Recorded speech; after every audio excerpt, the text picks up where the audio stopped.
काढत होत नाही बघ आलून बघ जरा मेघा असा सुटकी चेहरा करून बसायला काय झालं तुला? तुझा बाप अजून जिवंत आहे. तू आणि तुषार माझ्या मरणाची वाट बघत असला तरी तसा मरणार नाही मी. सगळं बापाच्या शब्दाचं बोल तुला वाटत नसलं तरी जन्माचा बाप म्हणून तुझ्या सुखाची काळजी करणं माझं कर्तव्य आहे. त्याचसाठी त्या वेड्याबरोबर माझं लग्न लावून माझं आयुष्य उद्ध्वस्त करण्याचा बेत आखलाय ना तुम्ही. मर्यादा सांभाळून बोल. तुला कोणी सांगितलं नंदू वेडा आहे म्हणून? वेडा नाही तर काय शहाणा आहे का तो? हो आपल्याकडे पाहुणा म्हणून आलाय. काल परवा कुठे गेलेला तो आज घरी आलाय. तो आपल्या मित्राकडे गेला होता. मित्राकडे गेलेला की कुठे वेडाच्या भरात भटकटत होता? अगं खूप साधा बोला आहे तो नंदू. तो अरे गेलाय कुठे तो आज? 2 दिवसाची अंघोळ करायला गेला तो म्हसोबा.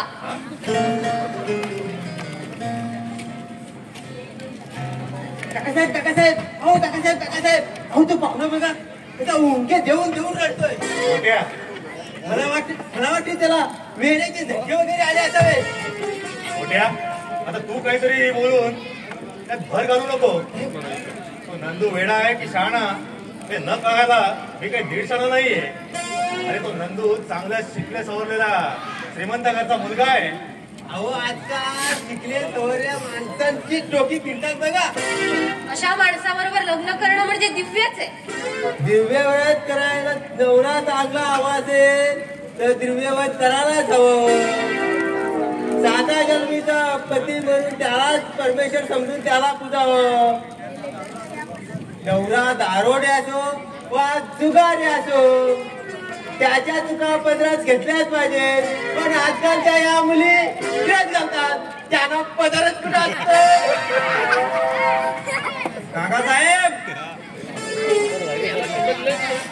आम्ही तुमच्या मुलीला पाहायला आलो याचा अर्थ असा नाही की आमच्याकडे मुलींचा दुष्काळ आहे. केवळ आपल्या आग्रहाखातर आम्ही येतोवर आलोय. अरे तुझ्या वडिलांची आणि माझी जुनी दोस्ती त्याचाच गैरफायदा घेऊन तुम्ही माझा अपमान करावा. सासऱ्याच्या घरात या जावयाचा अपमान कोणी केला? हा कुठला न्याय? आता तुमच्या मुलीबरोबर लग्नच काय बोलत नाही बाबा. अहो तुमच्या त्या पाळलेल्या मांजरीने चक्क माझ्या अंगावर उडी मारली हो. हा असा पाहुण्यांची झालेली फजिती बघून जोरदार असा. अरे हसण्यासारखंच बोलतोस तू नंदू. मी काय जोकर वाटलो तुम्हाला? असा राग आला होता त्या मांजरीचा चांगलीच फटकवणार होतो.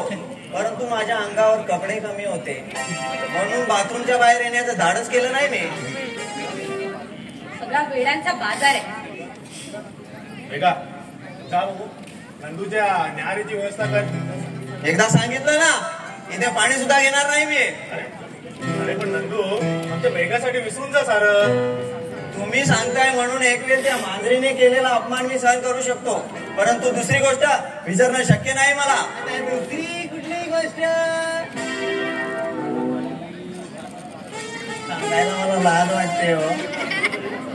मी आंघोळ करीत असताना त्या समोरच्या चाळीतलं एक जोडपा माझ्याकडे बघून मुके घेत होते हो. ते बघून या उतावळ्या नवऱ्याला फार वाईट वाटलं असणार ना. अहो माणसाचा स्वभाव असा असतो.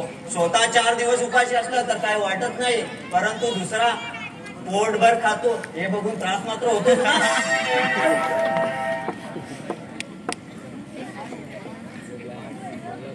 पाणी सुटलं वाटते तोंडाला.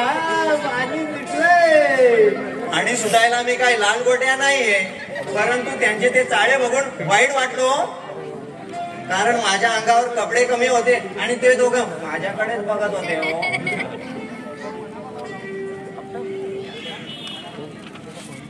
त्यात इतके मनाला लावून घ्यायचे काय? त्यात इतकं मनाला लावून घ्यायचे काय? आपण जन्माला येतो तेव्हा आपल्या अंगावर कपडे कुठे असतात? आपण तर असे प्रश्न तो नाही.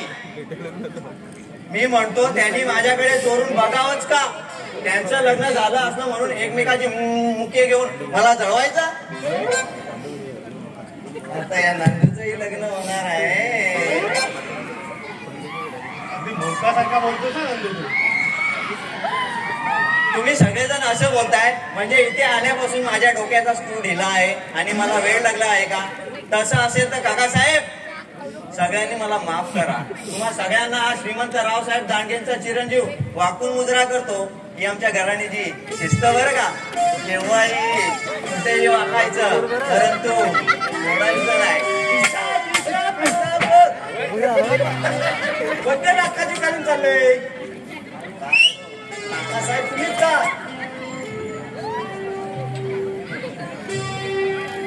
काय रे? काय काकासाहेब तुम्हीच? काकासाहेब तुम्हीच का? हो मीच काकासाहेब. पण काय भानगड काय साहेब? अहो काकासाहेब भानगड साधी सुधी नाहीये. लय मोठं लफडं आहे बघा. लफडं? अहो वेडाच्या हॉस्पिटल मधून एक वेडा पळालाय. त्याचा शोध घेतो आम्ही आणि तो वेडा तुमच्या घरामध्ये घुसलाय अशी खबर आमच्या खात्यानं मिळाली. जय बुवा हो आमच्या घरात असला कोणी वेडा बिडा नाही हा. फवारणे साहेब हे पाहुणे भक्त आलेत. हे मात्र कधी कधी वेड्यासारखं वागतात आणि बोलतात सुद्धा. पाहुणं वेड्यासारखे करतात. ए बाळा तुझं नाव काय? माझं नाव काय? स्मशानपूरचे माजी आमदार श्रीमंत रावसाहेब दांडगे यांचा एकुलता एक चिरंजीव नंदकुमार. असं होय. काकासाहेब तो वेडा सुद्धा असं बडबडायचा. लोकांना काही सगळ्यांना सांगायचा का मी आमदारांचा मुलगा आहे म्हणून. काकासाहेब आम्हाला हवा होता तो वेडा मिळाला. म्हणजे तुम्ही मला खरंच वेडा समजताय की काय? नाही रे माझ्या सोन्या तुझ्यासारख्या 1.5 शहाण्याला कोण वेडे म्हणेल. तू तर एकदम शहाणा आहेस ना. चल माझ्या बरोबर. हो ना साहेब तुमचा काहीतरी गैरसमज झाला असावा. अहो काकासाहेब तुम्ही मला काय ओळखता? 15 वर्ष ऑन ड्युटी सर्व्हिस केलेले. वाडा ते पालघर मध्ये सगळे आरोपी पकडलेले. एक बी सुटलेला नाही असा माझा दरार आहे बघा. म्हणून गोंसाईचा राजू हवालदार ओळखतात मला.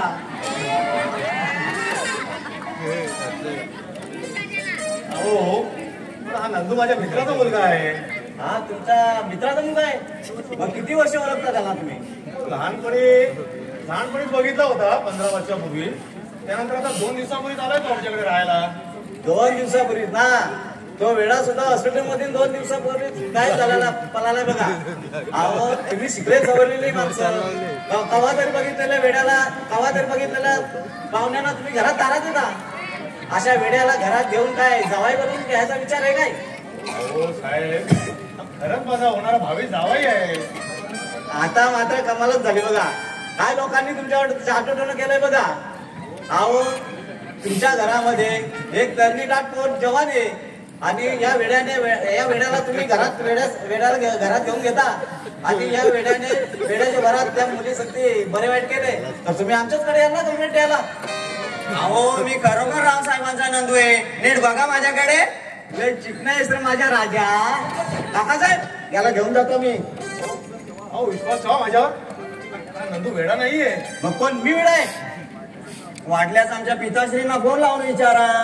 तुला शहाणा आहेस रे पोरा. तू मला शहाणपण शिकवतो का?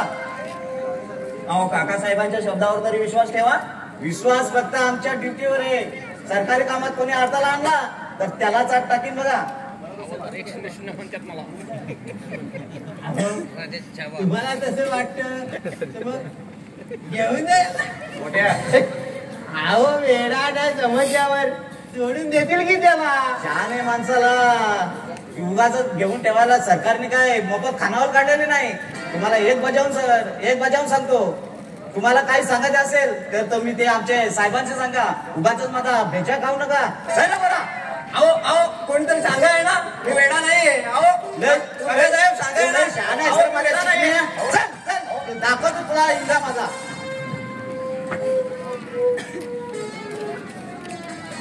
डोकं चक्रावून गेलंय. हा नंदू वेडा कसा असेल? काय भानगड आहे तेच कळत नाहीये. ते पोलीस स्टेशनवर जाऊन बघायलाच हवं. मोठ्या तुझा आतली कामं कर. एकदा मेघाचं लग्न होईल आणि मी जबाबदारीतून मोकळा होईल, तर पुढे या सगळ्या भानगडीत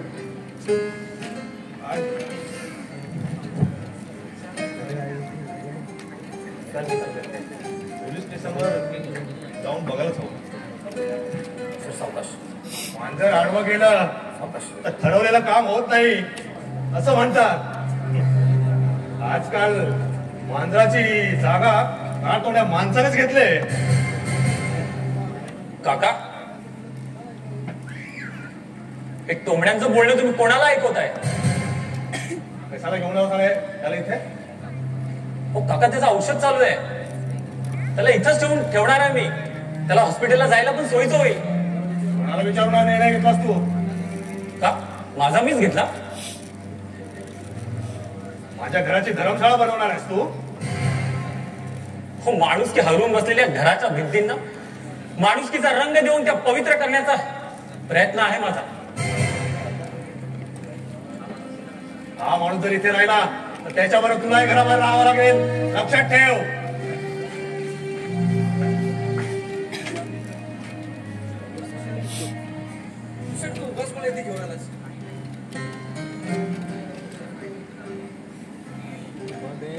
अरे मग कुठे जाणार होतास तू? औषधात जर हेगाय झाली तर डोक्यात परिणाम होण्याची शक्यता आहे. आणि धीरेंद्र, मित्रप्रेमाला जागून तुझ्या औषधात हैगाय होऊन देणार नाही मी. नको काळजी करूस. तुला माझ्याबद्दल किती वाईट वाटलं तरी ते विधिलिखित असतं रे. ते कुणालाच चुकत नाही. काळजी करू नको.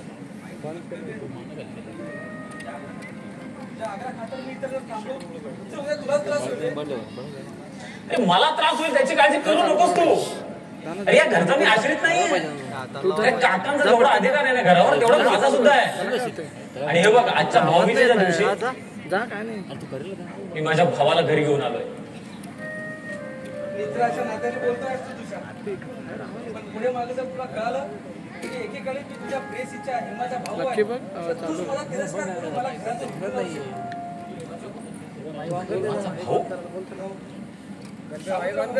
लहानपणी जगताची नाती तोडून घराबाहेर पडलेलो. पण इतकी वर्ष तुम्हाला आम्हाला हेच सांगत आलास की तू एकटाच आहे जगात. अरे असून नसल्यासारखीच होती माझी माणसं. मला माहिती तुझ्या केलेल्या हेमाच्या नावाच्या उच्चारणे तुला राग आला असता. आणि राग येणं स्वाभाविकच आहे रे. माईक तुझा ऑन करा. Mic on. हेमाच्या आठवणी तुला जगवर भेटवण्याचा माझा धीरेंद्र, हेमाने माझ्या प्रेमाची प्रतारणा केली. एका विदुरासोबत तिने जाऊन लग्न केलं. तर माझं प्रेम पायदळी तुडवायला असं काय कमी होतं रे माझ्यात?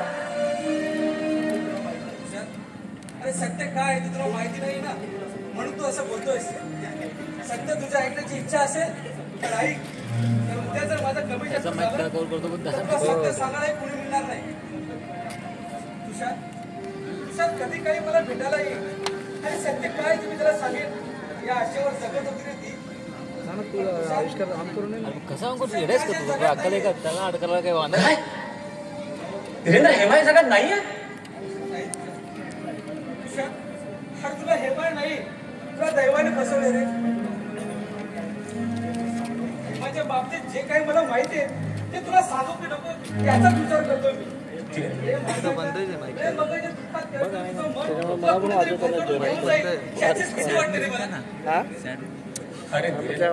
अरे सत्य किती कठोर असलं ना तरी ते पचवण्याचं मन माझं आता कठोर बनवलंय मी. तो बोलायला लागला का आवाज माझा दारोड्याबरोबर लग्नाला उभी राहिली. त्याला फार मोठं वेगळं कारण होतं तुझ्या. तू फक्त हेमाला ओळखत होतास, तिच्या आईला म्हणजे माझ्या सावत्र आईला तू ओळखत नव्हतास. हेमाचं आणि तिच्या आईचं कधीच पटत नव्हतं. आणि त्याला कारण फक्त तुझ्या काकाच्या आणि हेमाच्या आईच्या असलेल्या अनेक संबंध होते तुझ्या. धीरेंद्र, तू बोलतोस ते सगळं खरं? हो तुझ्या. अरे आपल्याच तोडून आपल्या आबरूचा लिलाव मांडण्यासारखं आहे. पण सत्य काय आहे तुला कळलंच पाहिजे. अरे आपले पापी संबंध लपवण्यासाठी तुझ्या काकाने एका दरोड्याला 50,000 रुपये देऊन हेमासोबत लग्न लावून दिलं. काय बोलतो तू म्हणशील मग हेमाई लग्नात तयार झाली कशी? अरे हेमाई लग्नात तयार झाली ते तुझ्या प्रेमापोटीच. तुला माहिती लग्नापूर्वी हेमा आजारी असायची, पण तुला माहित नव्हतं की तिला आजार कोणता होता. तिला ब्लड कॅन्सर होता. तुझ्या ब्लड कॅन्सर?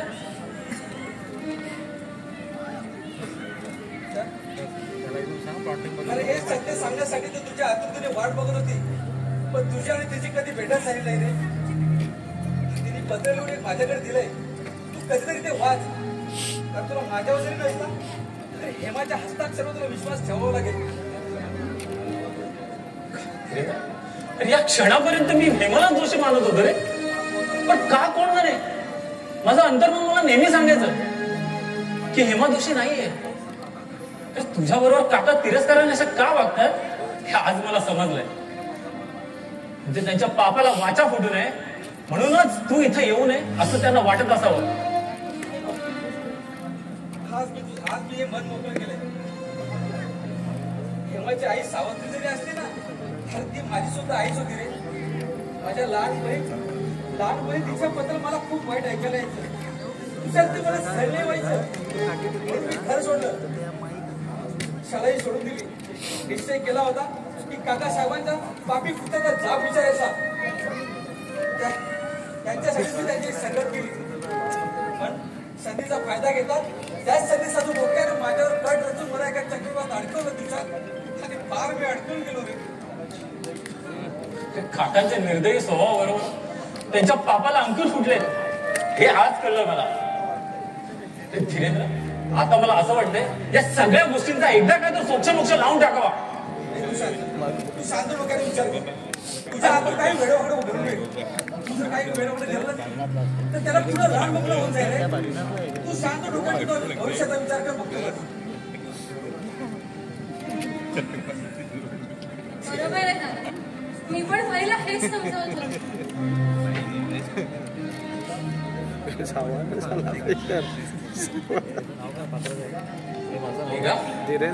धीरेंद्रला मी आपल्या घरी घेऊन आलोय. हे बघ, त्याला बरं वाटेपर्यंत तो आपल्या घरी राहणार आहे. अरे भाई, आपले विचार सारखे असले तरी पप्पांना ते पटायला हवेत ना. पप्पांना जर कळलं तर ते उगाच घरात कलह करतील. नाहीतरी कोणाचं बोलणं त्याला. माझ्यामुळे तुम्हाला दोघांना एकदा त्रास होईल रे. हे बघ, तू मनाला लावून नको घेऊस. तू इथेच राहा आणि वेळ पडली ना तर आपण तिकडे इथं ते माईक आहे ना, कळत नाही का अल्पेश माईक ऑन कर. विंगेत सरळ फक्त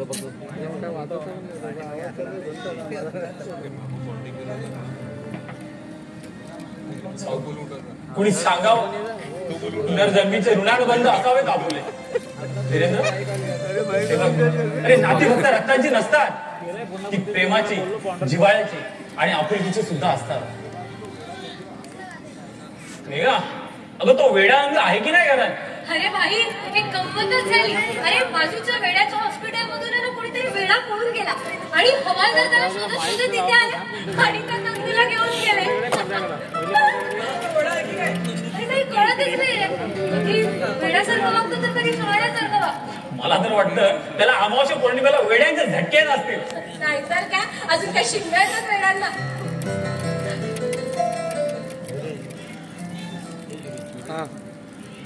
नमस्कार मंडळी, नमस्कार. अहो तुम्हाला पण नमस्कार.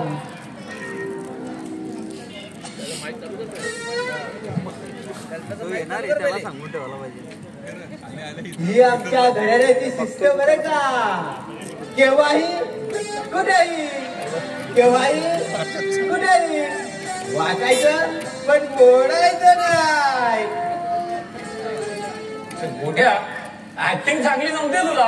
हो, पुढे मागे पुढारी होण्यासाठी छोटीशी ऍक्टिंग करतो मी आणि एका छोट्याच्या नाटकात रोल सुद्धा करतो मी. तुझ्या गावालाचं नाटक असेल ना, मी येईल ना बघायला आणि तेही तिकीट काढून. अहो, तिकीट काढायची गरज नाही. आमच्या नाटकाचं विदाऊट तिकीट आहे बघा. अच्छा, कधी आहे रे तुझं नाटक? आमच्या नाटकाचा प्रवेश चालूच असून आमच्या नाटकाची हिरोईन तू जसवंत.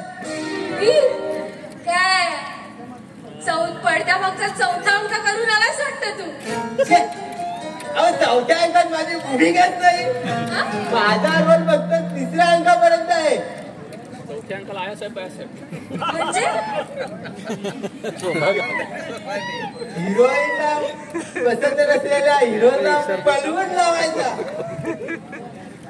अरे मोठ्या तू काय बोलतोस ते नीट बोल. आम्हाला इथे काहीच कळत नाहीये. नीट बोल काय ते. थांबा जरा. भिंतीला पण कान असतात. मला जरा कानोचा घेऊ दे. बाजूला कोण आहे का?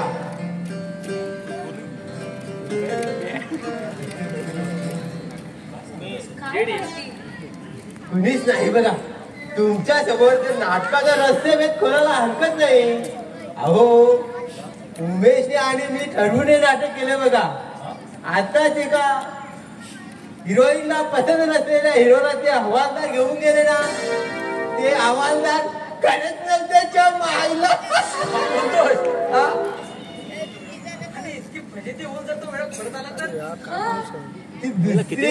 तयार आहे बघा आम्हाची.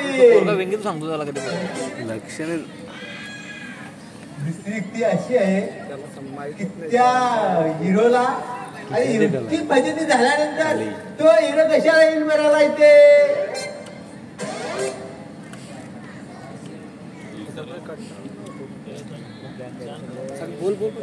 अरे तुला असं वाटत असेल ना की मी त्याच्याशी गोड गोड का बोलत होते, तर मी तुमच्या नाटकात काम करत होते.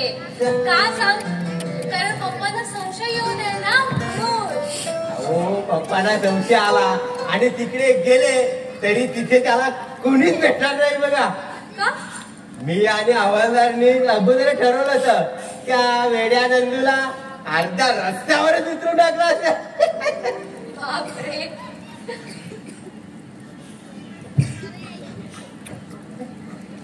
हे काय खलनायक सोडून सगळी पत्र एकाच वेळी रंगभूमीवर.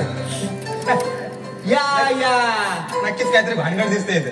या या या या भानगडी करायच्या तुम्ही आणि निसर्गाच्या मात्र आम्ही. नाटकाचे हिरो ना तुम्ही. अरे गोट्या, अरे भानगडी कसल्या करताय? इथे हिरोईनचं दर्शन सुद्धा असं चोरून घ्यावं लागतं मला.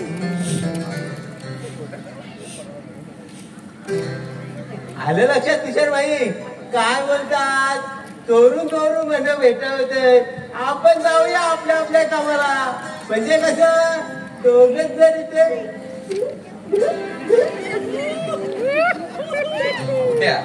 गोट्या, तो अलीकडे फारच वात्रटपणा करायला लागलायस. मी आपलं जातो आपल्या कामाला. तुमचं चालू द्या. मेघा, धीरेंद्राला आराम करू दे. त्याची तब्येत बरी. हे बघ त्याचे सगळी औषधं टेबलवर ठेवलेली आहेत. एक औषध आणायचं त्याचं बाकी आहे. ते मी घेऊन येतो. ठीक आहे चल तू आता आराम कर. चल सावकाश. आता कसं आता वेंगीत गेल्यावर आता लक्षात ठेवा असं चालू करत.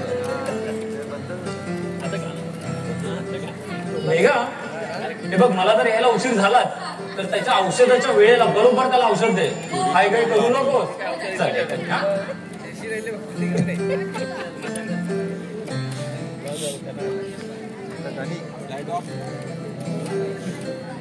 या लोकांची वेळा अरे प्रत्येक वेळी असं हिरोईनला एकट्याच सोडून जातात. कारण त्यांना माहिती आहे ना की हिरो बावळट आहे ते. हॅलो, हिरो जरी बावळट असला ना तरी हिरोईनच प्रत्येक वेळी आगाऊपणा करून संधीचा फायदा घेतात. आता तू तुझा आगाऊपणा बंद कर आणि खरं सांग, आज आठवण आली का तुला माझी? अरे नाही, आठवण येते ग, पण काय करू. हिरोईनच्या बापाची भीती वाटते ना. असं सोंगटोंग करणाऱ्या नाटकी हिरोला कसली भीती आली आहे? काय म्हणालेस?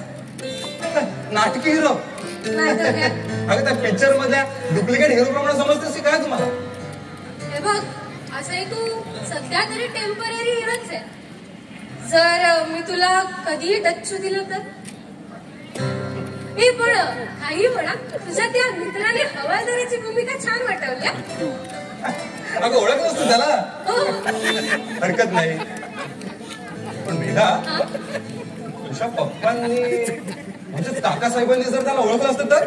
मग काय, त्यांनी विलन म्हणून त्या हवालदाराबरोबर फायटिंग केली असती. हे पण त्या हवालदाराने कुठे सोडलं रे त्या वेड्याला? अशा गुपित गोष्टी चार चौकात सांगायच्या असतात का? काम कर इकडे. नको रे बाबा, तू माझा कान चावशील. काय प्रकटपणा करते सर मी का? तुझा कान चावायला तुला काय मूर्ख वाटतोय मी? तुला सांगतो असं आहे ना, डोंगरच गेला असेल पोलीस स्टेशनला म्हणून म्हटलं माझ्या राणीला भेटायला यावं. मला संधी मिळाली की लगेच त्याचा फायदा. पण एक लक्षात ठेव, टाळी एका हाताने वाजत नाही. दुसरा तुझा आहेच की. आणि मी जर नकार दिला तर काय जाईल आमच्या डाकिरीच्या नदीवर.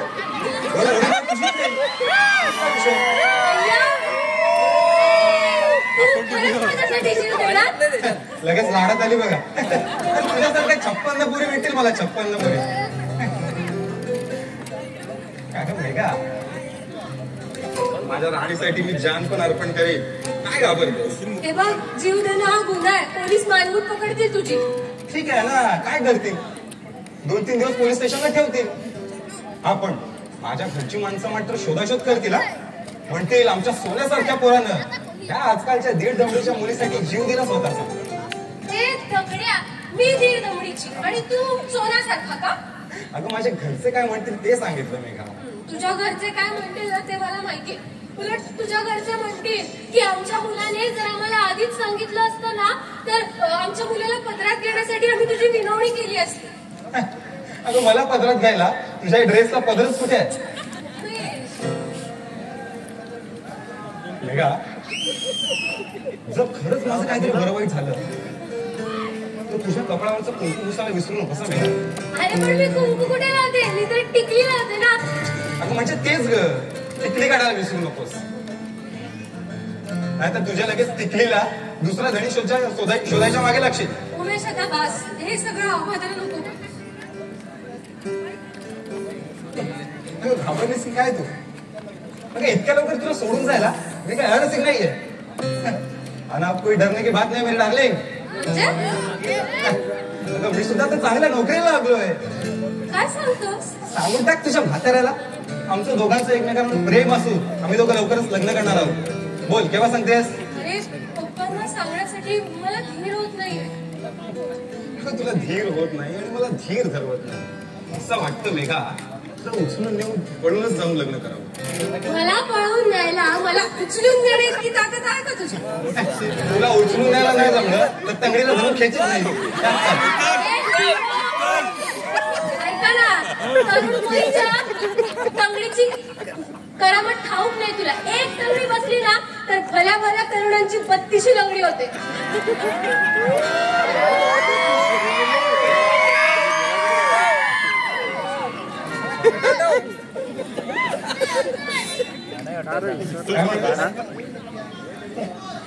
मेरी जान तुरु बोलते ना.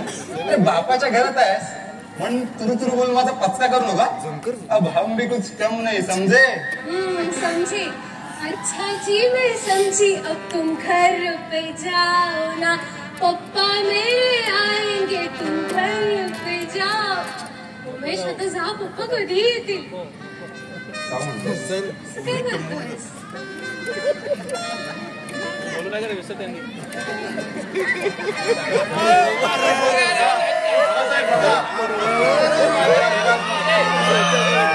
तुमच्या मागे काय चाललंय ते? काय रे, तुला माझ्यावर सांगितलं असता नाही तुझा पुढचा लोकांप्रमाणे गुटमतो आहे. पप्पा आईला भेटायला आलाय. त्याच्याबद्दल तू बोलायला त्याची दापकडी बसली की काय? माझी दातकडी बसलेली नाही काका साहेब. ओळखून नाही होतो मला मी. अहो मी जर तुमच्या पापाची कोथी वाचायला घेतली ना तर तुमच्या दोघांचीही दातखिळी बसल्यावर दोघांची दातखिळी बसल्याशिवाय राहणार नाही. हा मग कितीही तुम्ही प्रयत्न केला तरी तुमची दातखिळी उघडणार नाही. बघा बघा गाव साहेब, तुमच्या उष्च्या कर्करावर सगळे पुत्र कसा मुक्त ते. अरे नागराज, आमच्या दोघांच्या मध्ये पडायची तुला.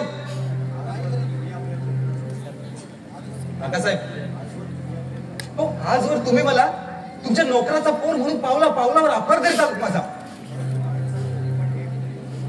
एक गोष्ट लक्षात ठेवा काका, माणसाचं मोठेपण हे त्याच्या गरीब श्रीमंतीवर नव्हे तर त्याच्या कर्तृत्वावर अवलंबून असतं. हे मी तुम्हाला नक्कीच दाखवून देईन काकासाहेब. मला उद्देशाचे दोष मानता येईल बघा काकासाहेब, तुमच्या पायामध्ये घुटमळणारी माणसं आज तुमच्या डोक्यावर बसवत आहेत. वेळेस बंदोबस्त केला नाही तर ही उंदराची पिलावर तुमचं नाव प्रतिष्ठा उद्ध्वस्त करतील. तुमचा बुद्धण्या अशा उत्साट पोरांना आताशी धरून तुमचं नाव प्रतिष्ठा उद्ध्वस्त करतील. वेळी सावध व्हा. आमच्या घरगुती गोष्टींमध्ये तुला नाक खुपसण्याची गरज नाहीये. पप्पा हा काळ सर्प आहे. आपल्या घरात कलह करण्यासाठी ठिणगी टाकू पाहतोय. बाळासाहेब, तुमची मुलगी तुम्हाला शानपणे शिकावं लागेल. मेघा मला आपला वैरी समजते का? तुमच्या घरात तुमच्या पश्चात काय चाललंय ते सांगतोय म्हणून जगाची रीतच आहे ते. पुन्हा चांगलं सांगावं तर पडतच नाहीये. नागराज, अरे वाईट एकाच गोष्टीचं वाटतंय. अरे अरे आज मला ताट पाण्याने जगणाऱ्या काकासाहेबाला अरे विरोधात कशाच घरातल्या माणसाने जावं. याला कारण फक्त तुषार. अरे मेघा श्रीमंत घरची सूड होते हे बघवत नाही त्याला. पप्पा या नादान माणसाच्या नादी लागून तुम्ही भाईला काही चुकीचं बोलू नका. तुम्हाला माझ्या सुखाची काळजी नाहीये. तुम्हाला काळजी आहे ती फक्त पैशांची, खोट्या प्रतिष्ठेची. माझी खरी काळजी माझ्या भाईलाच आहे. पाहिलं का साहेब, तुमच्यावर विश्वास न बघता त्यात तुषारवर आहे. पप्पा माझं ऐका आणि या माणसाला आपल्या घराबाहेर हकलून लावा. नाहीतर एक दिवस केसाने गळा कापेला तुमचा आणि तेव्हाच तुमचे डोळे उघडतील. बघा का साहेब, तुमची मुलगी तुम्हाला शानपणे शिकवायला लागली.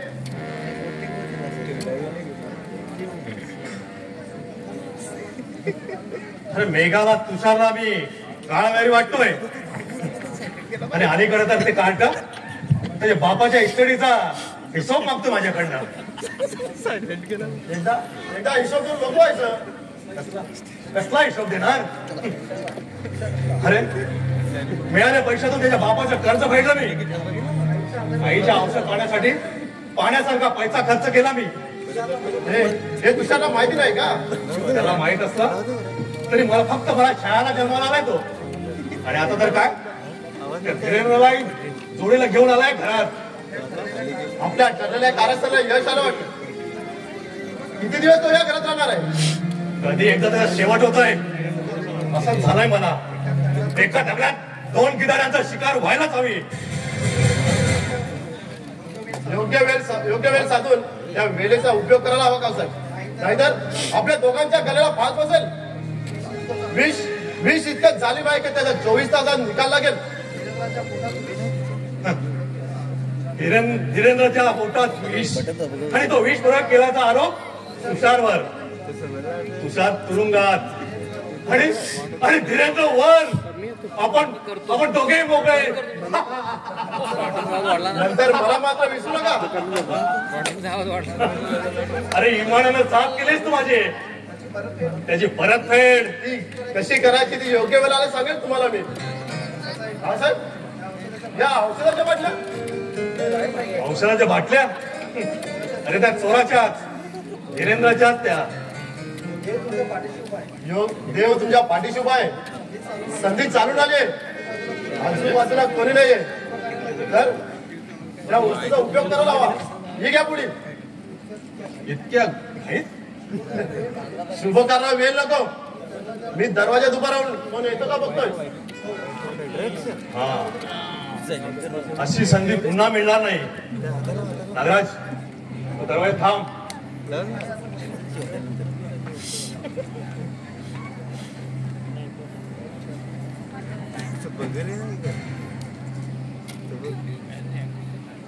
झालं? झालं? हो. कसा घाई करा, कुणी येईल, कुणी बघेल.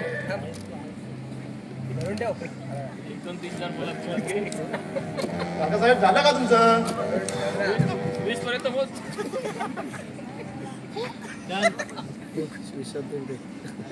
काकासाहेब हे किती घाबरला तुम्ही? अरे काकासाहेब, साथीवंत शिकाराने असा हातपाय घालून कसं चालेल?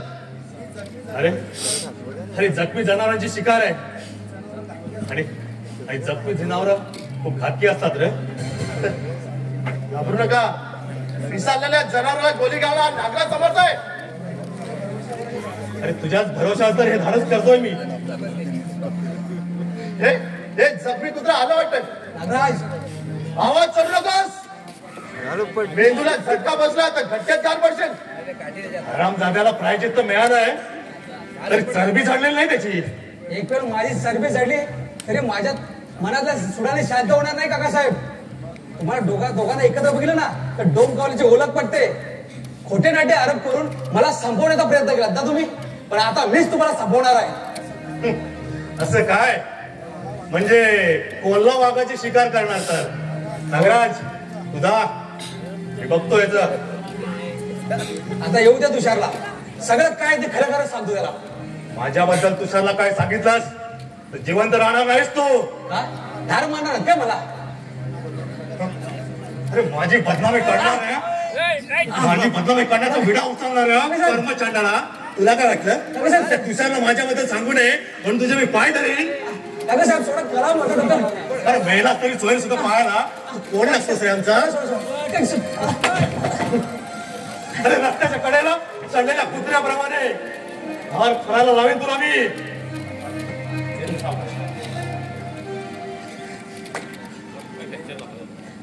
काका धीरेंद्राला बोलताय तुम्ही? अरे दुसऱ्याच्या दारात खडखड चाटणाऱ्या लोचट कुत्र्याची पूजा करू का काय मी? तुषार, या माणसाला आपल्या घरातून हाकलून लाव. काका मी इथे राहिल्यामुळे तुमच्या मनात जी भीती निर्माण झाली आहे ना, त्याच्या गुन्ह्यावर तुम्हाला धाडस होणार नसेल ना तर आता मीच बोलणार आहे. तुषार, त्या गुन्ह्यावर मी बलात्कार केलेला नसून माझ्यावर खोटे नाटे आरोप करून मला पोलिसात टाकणारे कारस्थान हे काकासाहेबांचंच. स्वतःचं पाप लपवण्यासाठी तू माझ्यावर आरोप करतोयस? आरोप नाही, पुरावा सहित सिद्ध करणार आहे मी. अरे जा, तुला पुरावे गोळा करायचे असतील तर इथं माझ्या घरात नको, कोर्टात जा तू. तुषार, सत्य काय तुला पुन्हा सांगेल तर ती त्या गटात सामील होती. आता पश्चातापाच्या आगीत पेटून उठलेली ती. तिला फूस लावून आपल्या गटात सामील करून घेतलं असेल तेव्हा तुझ्यावर भाडून तुझ्याबरोबर प्रेमाचे चाळे करते ती हराम जाते. लक्षात ठेव, गाठ त्या काकासाहेबांसोबत आहे. सोडणार नाही तुला, सोडणार नाही. तुषार, मला वाटतं मी इथे राहण्याचं धोक्याचं आहे रे. आणि माझ्यामुळे तुलाही त्रास देतील काकासाहेब. काही झालं तरी तू इथून जायचं नाही. अरे आतमध्ये शांत पडायचं, इथं बाहेर कशाला आलास तू? अरे पण जा, जाऊन आतमध्ये पड. मी बाहेर जाऊन येतो. मेघाला काहीतरी भेटवस्तू घेऊन येतो मी. जा, तू जा, आतमध्ये पड.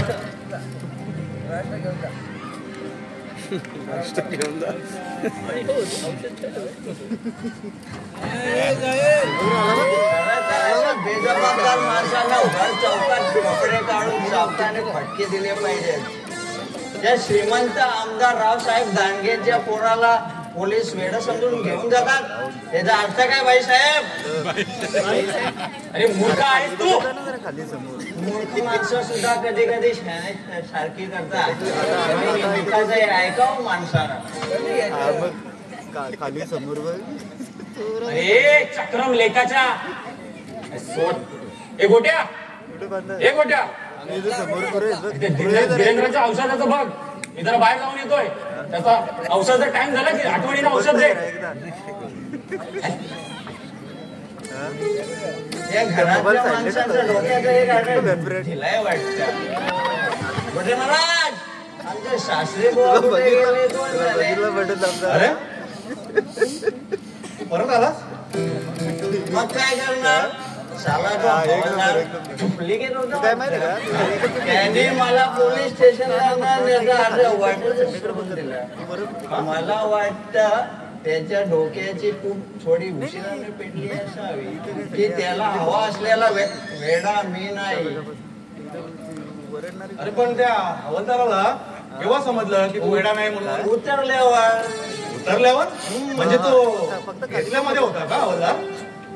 तसं नाही, उतरल्यावर म्हणजे टॅक्सी अच्छा. रस्त्याच्या कडेला एक वेडा दगड मारित होता. त्याने त्याच्याकडे पाहिला आणि तो त्याच्या मागे धावला. तीच संधी साधून मी इकडे पळत आलो.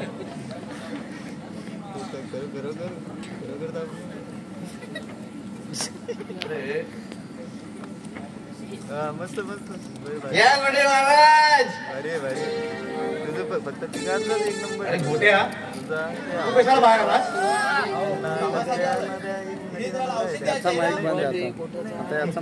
कायमचं झोपेल असं औषध दे त्याला. इथं आल्यापासून माझी प्रिया कुठे दिसत नाहीये. प्रिया? प्रिया कोण? खाली पण मेघाला प्रिया म्हणतो मी. लग्नानंतर तिचं नाव प्रिया ठेवणार आहे. बोलवा तिला, खुशीची बातमी द्यायची तिला. हा, कशाची बातमी असली? आधी तिला बाहेर बोलवा बघू. तुम्हाला सांगतो काका साहेब, अकोलीला कुंडावर एक रूम बुक करून आलो.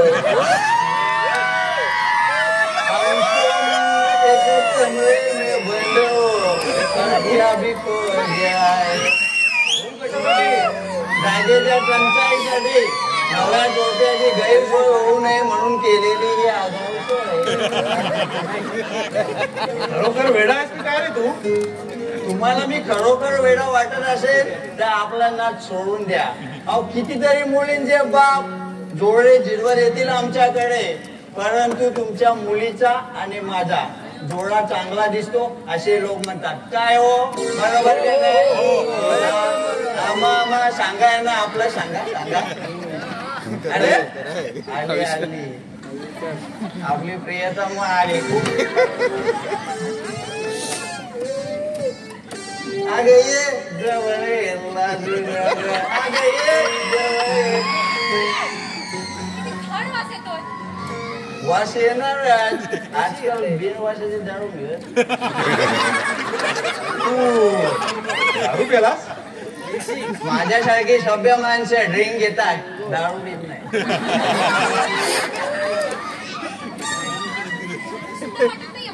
अरे देवा, विचारून माहीत बनते कसा काय कार्यक्रम करताना चालले तुम्ही. बघा तुमच्या भावी जावयाचा आगाऊ पराक्रम. त्याने माहीत लावलाय की नाही? ते अजून वेळाचे झटके बिटके येतात ते काय?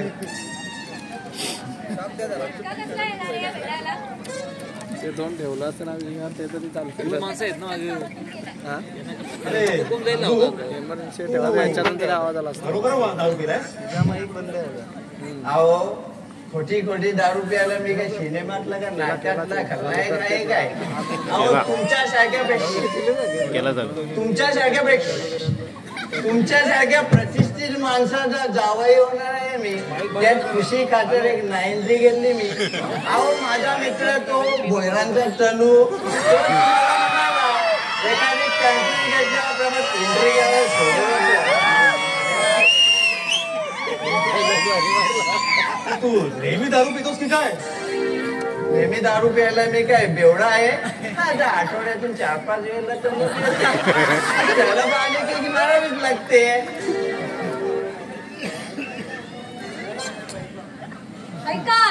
ऐका, या दारुड्याला तलब येते दारू प्यायची. आता तलब येते तुला मी काय करतो? दोघाला काढलो की टेन्शन येतं. टेन्शन आलं की मग घ्यावीच लागते. जुगारी खेळतोस? खरं तर जुगारात पैसे घालवणं आपल्या तत्वात बसत नाही, परंतु होतंय काय, मटक्यात फटका बसला का मग बसतो पत्ते कुठं. तू मटका पण खेळतोस? आकडा फिट असेल तरच खेळ. मला वाटलं नव्हतं एवढी व्यसनं असतील तुला. व्यसनं नव्हे, छंद म्हणा. व्यसना गरीब लोक करतात, श्रीमंत माणसाने व्यसन केलं तरी पण त्याला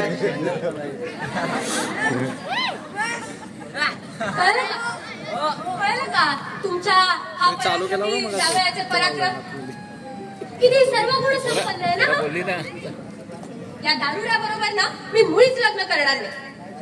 काय गे सटवे दारुड्या म्हणजेस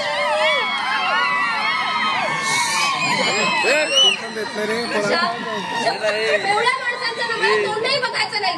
अरे तुमच्या सासऱ्याच्या घरात जावायचा तुमची फाजील काढली बापाच्या समोर बिन लग्नाच्या नवऱ्याला दारुड्यामध्ये तिची जीभ कशी काय उंबळलेली नाही. तोंड सांभाळून बोला. एवढं कुठलं आपल्या भावी नवऱ्याला बेवड्या म्हणणारे फाजील काढले तर दाखवलं तू माग पाणी. हात तर करून दाखव मला. मला धमकी देतोय. मला धमकी देत आहेस काय. अगं तुझ्यासारख्या कितीतरी मुलींच्या अंगाला हात लावलाय मी. काय म्हणजे बहिणी समजतो मी. अरे काय चाललंय काय मेघा, तुला पण अक्कल नाही का. पण तुम्ही मला काय बोलताय. घरात तमाशा चाललाय त्याच्याकडे बघा. घरात तमाशा चाललाय. सासरे बुवा ही बया मला सोंगाण्याशी नसते गेली तरी मजा आणली जरा.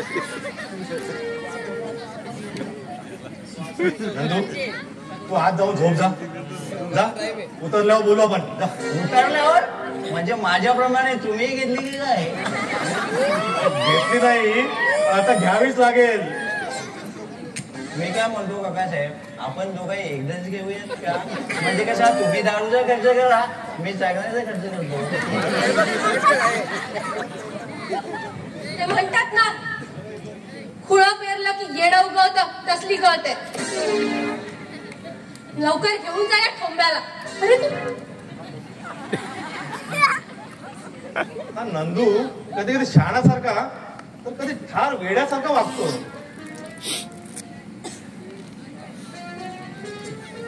नंदू आहे तिकडे.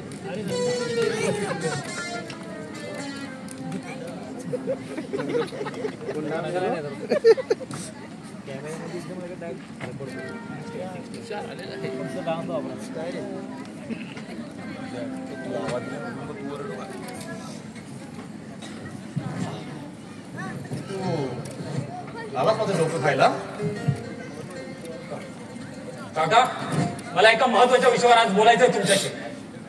काय शिल्लक ठेवलाय का तू बोलायला. मला समजलंय धीरेंद्रला झालेला अपघात हा अपघात नसून तुम्ही सुपारी देऊन गुंडांकडून घरून आलेला अपघात आहे. आपल्याला काय करायचं त्याच्याशी. त्यामागे नागराजचा हात आहे आणि नागराज तुमच्याच पंक्तीत बसतोय. माझ्या गळाला फाशी लावायचा विचार आहे का तुझा. अरे असले आरोप करून काय सिद्ध करायचंय तुला. एखाद्या अट्टल गुन्हेगाराप्रमाणे वागून काय साध्य करायचं तुम्हाला. तुमच्या आणि हेमाच्या आईच्या असलेल्या अनैतिक संबंधांना जगाला कळू नये म्हणून आणखी किती लोकांचा जीव घेणार तुम्ही. दादा नालायक काट्या तुला कोणी सांगितलंय. आज माझ्या थोबाडीत मारून तुम्ही माझं तोंड बंद करण्याचा प्रयत्न केलाय. परंतु या जगाच्या तोंडापर्यंत तुमचा हात कधी पोहोचू शकणार नाही. परत बंद झाला. बंद झाला तुझा. मेघा ही आरती घेऊन कोणाला ओळख निघालीस तू. तुझ्या बापाच्या अशा शुभ दिवशी तरी तुम्ही असं अभद्र बोलू नका. अभद्र काय. अगं तुझ्या बापाच्या जीवावर उठलेल्या लांडग्याला ओळखला तू. मला माणसांची पालक नाही. पालक नाही मला. बापाला शहाणपण शिकवतेस तू.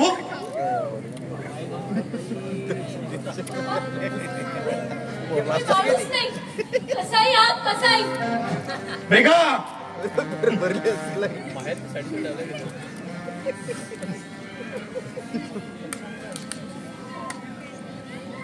तुषार भाई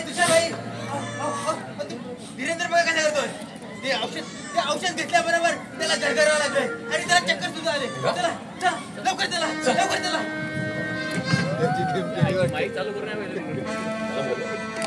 औषध बरोबर लागू पडलेलं दिसतंय.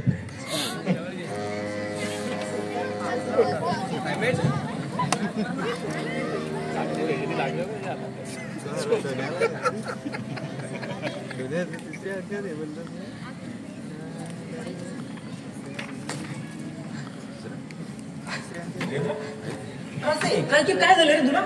अरे सावकाश. मलाच काही कळत नाही. मी औषध घेतलं अरे मला गरगरायला लागलं रे. मला अंगाची लाई व्हायला लागली. डोळ्यासमोर अंदाज दिसू लागले. डॉक्टरांनी औषध वीज दिलं तर नसेल. धीरेंद्र अरे असं वेड्यासारखं बोलू नकोस रे. मोठ्या जा पटकन टॅक्सी घेऊन ये लवकर. खबरदार मोठ्या घराबाहेर पाऊल टाकशील तर. सांगितलेलं ऐकायचं नाही तुला. घराबाहेर जर पाऊल टाकलंस तर इथं धारा देणार नाही तुला. जा आज जा.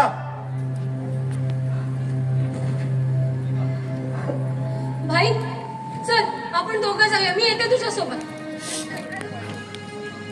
पप्पा खूप ऐकलं तुमचं. माणूस पिला शाळी मग वाचणाऱ्या बापाच्या पोटी जन्म झालेल्याचं वाईट वाटतंय मला. ही मेघा आज मेली असं समजा. चल बाई.